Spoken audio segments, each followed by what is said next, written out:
Welcome to a Fortt Knox update. I'm Jon Fortt here with Garima Kapoor, co-CEO of MinIO, and good to see you, Garima. Likewise. Thank you for having me, John. What's new? You got a partnership with Databricks? Yes, we are announcing our partnership with Databricks on integrating MinIO with their Delta Share. And I think it's something that customers have been asking for quite some time, both from Databricks standpoint and also from us to make it seamless experience for them. So this will really help the customers build a true hybrid cloud data lake.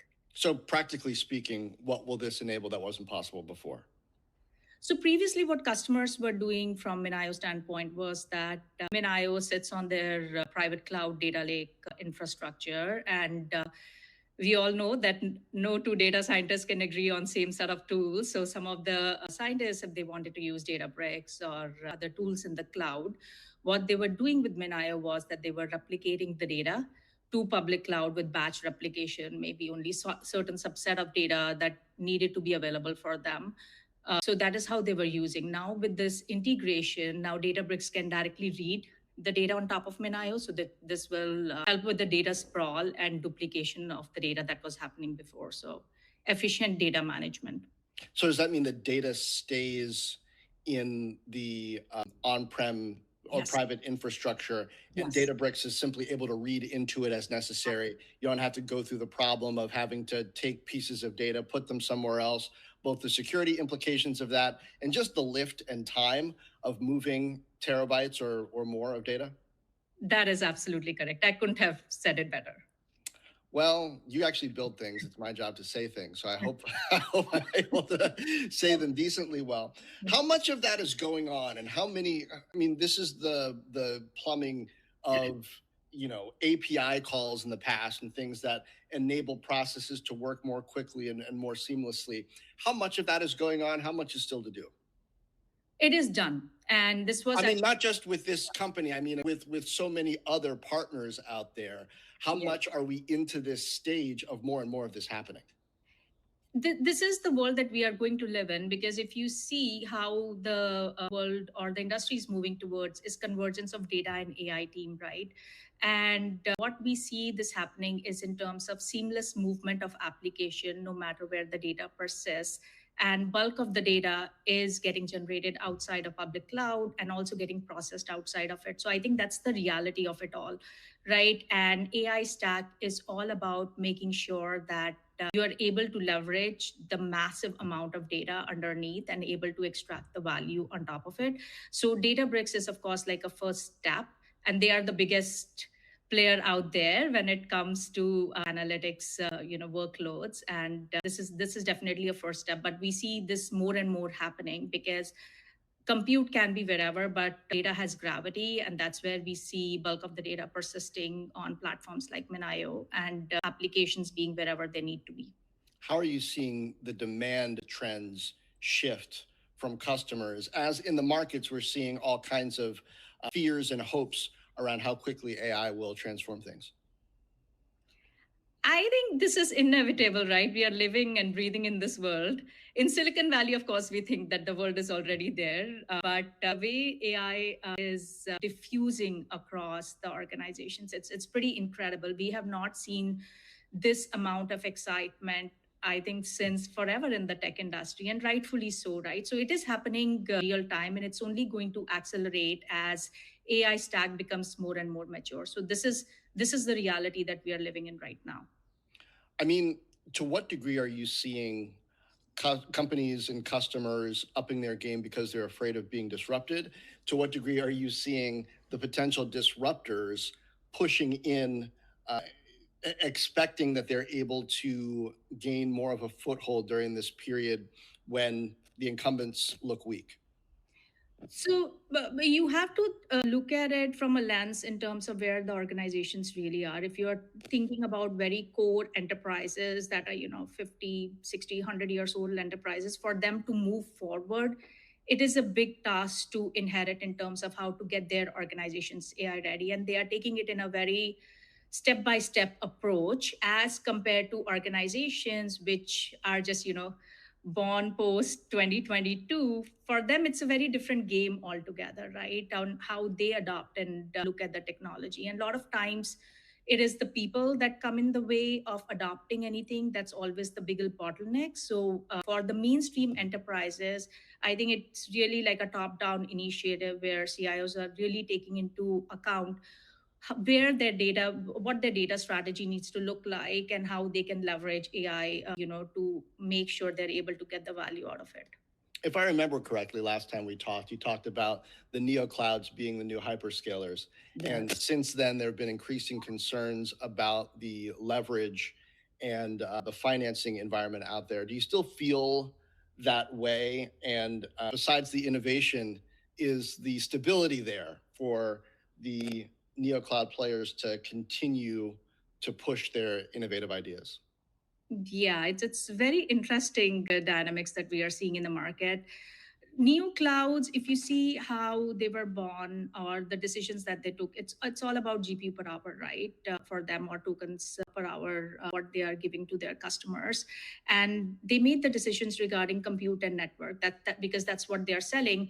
Now, if they need to build out the moat in their business, it needs to come back to the data. And a lot of these organizations are looking at storage now that they have done investments on both compute and network side, because that's where the real value they can get and more services they can build on top of it, right? So I think they are starting to think about it, and the clouds or the neo clouds that can take those considerations early on and build more value on top of then just giving GPUs per hour, because that's is going to get commoditized. It's coming, right? And so they need, so for any organization to build more and more value, you need to build more services, and they can only happen if they're going to take decisions on the what their data plane needs to be and what their storage needs to look like. How much do you see this storage crunch affecting the marketplace? Back in January at CES, I was talking to Renan Halleck over at Vast Data, and he said at a time when it was just beginning to be clear, the new bottleneck in the AI data center is going to be storage and flash storage. And we've certainly seen those storage players, their stock prices affected, their commentary on earnings on the extreme demand allocation. He was there at CES trying to get allocation from the major players as a major AI ecosystem presence. How are you seeing that storage crunch play out from your vantage with your role in the ecosystem? Yeah. So it is working out very well in our favor. MinIO is software defined. It can run on any commodity hardware, and it can take advantage of whatever network you throw at it. From throughput perspective, we are only bottlenecked by as big of a network that you can give us. And I think in CS also, Jensen told that storage is where all the action is going to be. So it's exciting time. From MinIO's perspective, I think there are big customers in the market which can really suck the oxygen out when it comes to completely consuming the supply, the demand when it comes to NVMe and networking and all those things. But since we are software defined, we can take advantage of any kind of underlying hardware and deliver value to the customer. So if customers already have certain gear, they can leverage MinIO directly on that gear without making any additional investments and get started and plan for getting more hardware, as their scale and capacity increases. So that's the flexibility and benefit that they can get with MinIO as compared to, appliance players out there, which are very specific in terms of what needs to go underneath it. So that's an advantage. And another thing that we are seeing is that as the scale is increasing, the world is going towards everything software defined, right? Now more so AI defined, right? And that's the world that we are going to live in. There is no room for any of the legacy players or players who have built their architectures on legacy. How is this affecting your capital needs? So MinIO has been, like I said, software defined. From us, our efficiency is pretty high. We are cash flow positive. We have not touched a single dollar from what we raised back in 2022. So the business is going well. Customer money is the biggest validation that we can all get, and that's going pretty well. So in terms of the capital investments need, our needs are pretty limited. What we are investing in, of course, is in terms of building out our center of excellence with partners like NVIDIA or partners like HPE or Supermicro to build that end-to-end stack that can be referenceable for the customers. Speaking of software defined, have the advances in code assist and code gen shifted the rate at which you need to hire new programmers? Oh my God, yes. I mean, it's phenomenal. It's so incredible times that we are living right now. We are seeing it real time in our organization as well. The productivity of the team has gone up. Like every engineer is now 100x. It's insane. And in last 2 months, it has skyrocketed. It's quite phenomenal. And whether any of us like it or not, I think the roles are going to get converged from engineers and PM and product design team perspective, and that's going to happen. So I think what we have told our engineers are, look, the value that you're bringing to the table is in terms of the clarity of what we want to accomplish, the design of what we want to accomplish from engineering perspective, and let AI do the job that it's best meant to do. So that's how we are leveraging. But it's happening real time. It's happening in our startup. It's happening in multiple other organizations. I mean, it's happening across the board.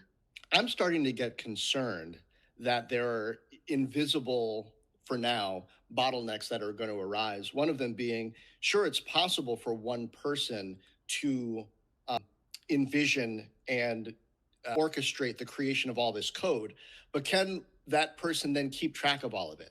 Can that person then make sure that she or he knows when it needs to be updated, how it's maintained? Does it become a house of cards if we don't yet understand all of the maintenance, upkeep, and hygiene necessities of all of this exponentially increased code that a single person is able to unleash? So I don't think so. I think how the future is going to, because these are very the things that you mentioned, they can all be automated, right? We are not there right now in terms of autonomous agents, but it's not that far off.